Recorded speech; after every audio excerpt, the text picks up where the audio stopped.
అయ్యో ఎలా జరగబోతున్నాయో అన్న మాటలలో చెప్తారు. నమస్తే అన్న. సో ఈసారి మన బోనాలు ఎలా జరగబోతున్నాయి? ఈసారి బోనాలు చాలా వైభవంగా అధికారులు, మన యొక్క దేవాలయం యొక్క సిబ్బంది అందరూ కూడా చాలా పెద్ద ఎత్తున ఏర్పాట్లు చేయడం జరిగింది. ఘనంగా నిర్వహించడానికి ఏర్పాట్లు చేసింది.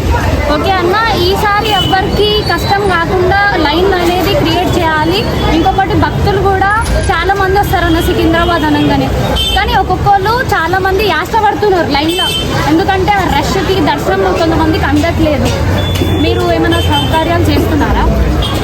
గత 3 సంవత్సరాల క్రితం నుండి అంతకుముందుకు చిన్న చిన్న సంఘటనలు జరిగిండొచ్చు, కానీ ఈ 3 సంవత్సరాల నుండి అలాంటి సమస్యలు అయితే ఏం లేవు. భక్తులకు చాలా సదుపాయంగా అన్ని అరేంజ్మెంట్లు చేయడం జరుగుతుంది.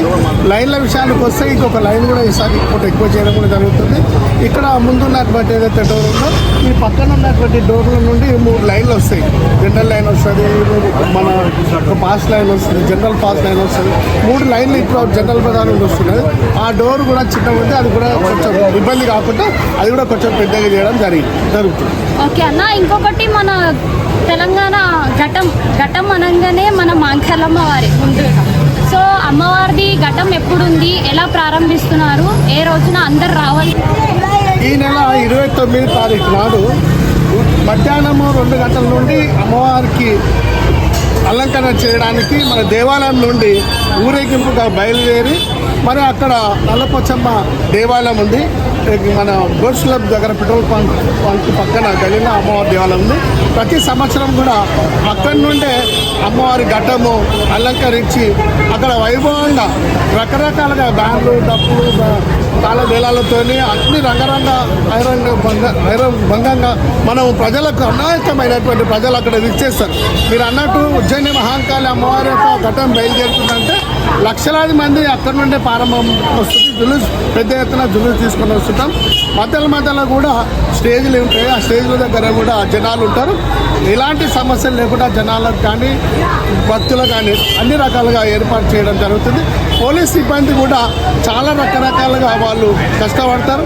వాళ్ళకు తాడు వేయడము, ప్రజలను అంతా కంట్రోల్ చేయడము, పోలీసుకు ఉన్నటువంటి పని వాళ్ళకంటే ఎక్కువ పని ఎవరుకుంటారు. వాళ్ళని కూడా మనం భక్తులు అమ్మవారు దర్శించుకోవడానికి రానికి పోలీసులు ఏదైతే చెప్తే వినేటువంటి ఆలోచన చేసి పోలీసులు కూడా సహకరించాలి.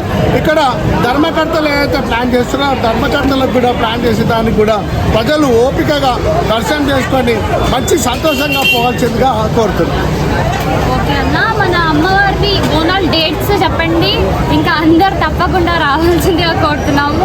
అన్న డేట్ ఈరోజు 29 తారీఖున ప్రారంభం అవుతే మనకు జూలై 13, 14 బోనాలు, రంగము 14 తారీఖు ఉదయం ఉంటుంది.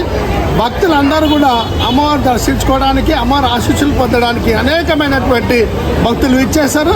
దేవాలయం తరఫున కూడా మరి భక్తులు ఎక్కువ సంఖ్యలో వచ్చి అమ్మవారి ఆశీస్సులు పొందాల్సిందిగా కోరుతున్నాం. ఓకే అన్న, థ్యాంక్ యూ సో మచ్ అన్న, ఇంత టైం ఇచ్చినందుకు. సో అందరు తప్పకుండా రావాల్సిందిగా కోరుతున్నాము. ఉజ్జయిని మహాకాళమ్మకి జై.